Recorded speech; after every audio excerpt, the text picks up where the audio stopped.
আজ আমি চিচিঙ্গে ভাজা করব। কড়াই তেল দিয়েছি, তেলটা গরম হয়ে গেছে, তাই দিয়ে দিলাম সর্ষে, আর এখানে দিয়ে দিচ্ছি ছোলার ডাল।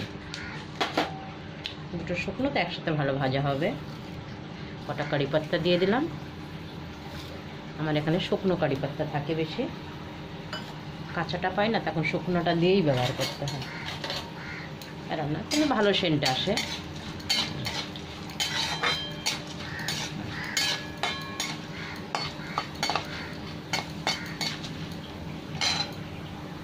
সাথে আমি একটা কাঁচা লঙ্কা দিয়ে দিলাম কুচি করে, এটাও ভাজা হবে।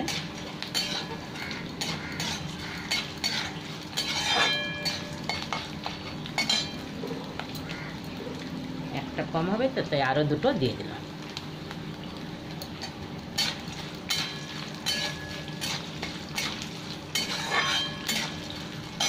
এবার একটা পেঁয়াজ কেটে রেখেছি, পেঁয়াজটা দিয়ে দিলাম।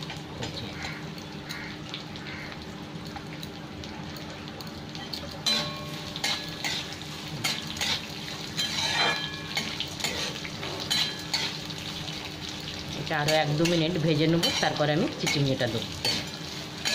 খুব পাতলা করে কেটে রেখেছি চিচিঙ্গিও। এখানে আমার পেঁয়াজটা ভাজা হয়ে গেছে, এবার আমি চিচিঙ্গিটা তুলে দিচ্ছি।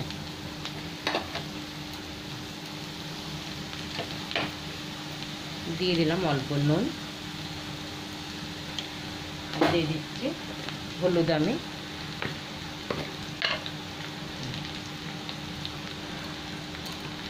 লাস্টেই দেবো নারকেলটা, নারকেল করে রেখেছি একটা। নারকেল দিয়ে খুব ভালো হয় খেতে চিচিঙ্গে ভাজাটা।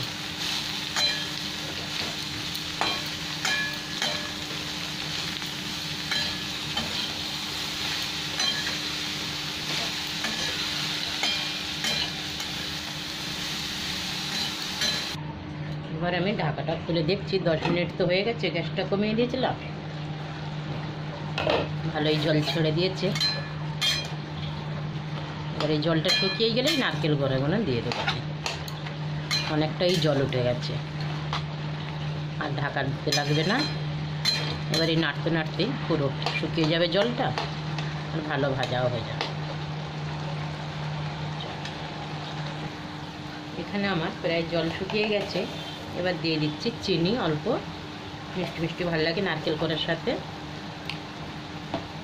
নারকেলটাই আমার খুব মিষ্টি আজকের বেরিয়েছে, করবার সময় মুখে দিয়ে দেখলাম ভালো মিষ্টি নারকেলটা। নারকেল করা দিয়ে দিলাম।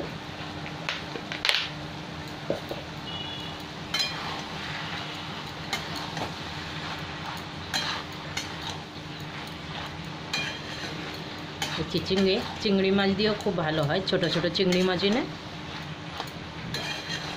ওটা কিন্তু আরোই ভালো হয়। নারকেল করে আর এক চিংড়ি মাছ, তবে ভালো লাগে খেতে। চিচিঙ্গে এমনি এত ভালো হয় না, কিন্তু এই দুটোর সাথে যেন বেশি ভালো হয় খেতে।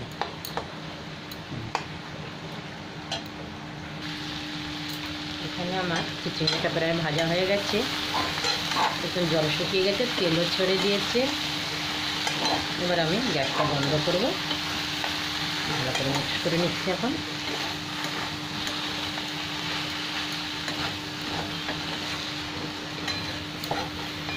দুপুরে ভাতের সাথে তো, সাথে ডালও হবে, আর এরকম একটা তরকারি খুব ভালো হয়, রুটির সাথেও ভালো হয় খেতে।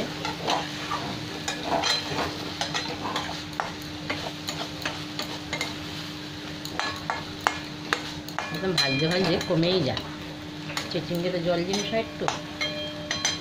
গ্যাসটা বন্ধ করলাম।